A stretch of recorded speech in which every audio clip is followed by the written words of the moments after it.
అన్ని టెస్ట్‌లు కరెక్ట్‌గానే ఉన్నాయి. పీరియడ్స్ కూడా రెగ్యులర్‌గా వస్తున్నాయి. అయినా మాకు ప్రెగ్నెన్సీ కన్ఫర్మ్ కావడం లేదు ఏంటి అనేది చాలామంది మమ్మల్ని క్లినిక్‌లో అడుగుతుంటారు.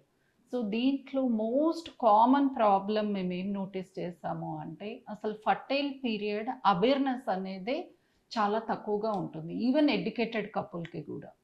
సో, ఇప్పుడు అందరికీ ఫర్టైల్ పీరియడ్ సేమ్ ఉండదు. ఇప్పుడు ఫీమేల్స్ యొక్క పీరియడ్స్ డ్యూరేషన్ బట్టి, అంటే వాళ్ళ సైకిల్ డ్యూరేషన్ 30 డేస్‌కొస్తుందా? 28 డేస్‌కొస్తుందా? 25 డేస్‌కొస్తుందా? 35 డేస్‌కొస్తుందా? దాన్ని బట్టి ఫర్టైల్ పీరియడ్ అనేది గూడా మనకి మారవచ్చు.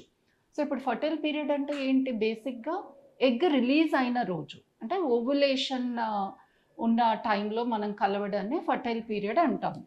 సో, ఇప్పుడు ఎగ్ రిలీజ్ అయ్యాక ఓన్లీ 24 అవర్సే ఉంటది గాబట్టి, ఆ టైంకి కొన్ని రోజుల ముందు గాని, అదే టైం ఆర్ 1 డే లేటర్ గాని ట్రై చేస్తే, ఆ నెలలో వాళ్ళకి మాక్సిమం ఛాన్సెస్ ఉంటాయి.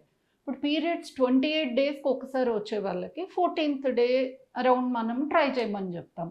అదే పీరియడ్స్ ఒకవేళ చాలా ముందే వస్తుందనుకోండి, వాళ్ళు 14థ్ డే కంటే ముందు నుంచే ట్రై చేయాలి.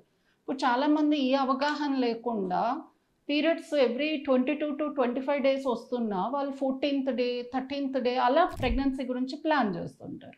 సో, అప్పటికే వాళ్ళ ఎగ్ అనేది బాడీలో ఉండకపోయే అవకాశం ఉంది. కొందరు లేట్ పీరియడ్స్ ఉంటాయి. అంటే ఎవ్రీ 35 డేస్, 40 డేస్ వస్తుంటాయి. వాళ్ళు ఓన్లీ 14థ్ డే ఆర్ 16థ్ డే అలా ట్రై చేసినా వాళ్ళకి ఇంకా బాడీలో ఎగ్ అనేది రిలీజ్ అయిండదు కాబట్టి వాళ్ళకి కూడా ప్రెగ్నెన్సీ వచ్చే అవకాశం ఉండదు. కాబట్టి ఇది మన పీరియడ్ యొక్క సైకిల్ డ్యూరేషన్ బట్టి ఫర్టైల్ పీరియడ్ అనేది తెలుస్తుంది. దాని ప్రకారంగానే మనము ప్లాన్ చేయాల్సుంటది.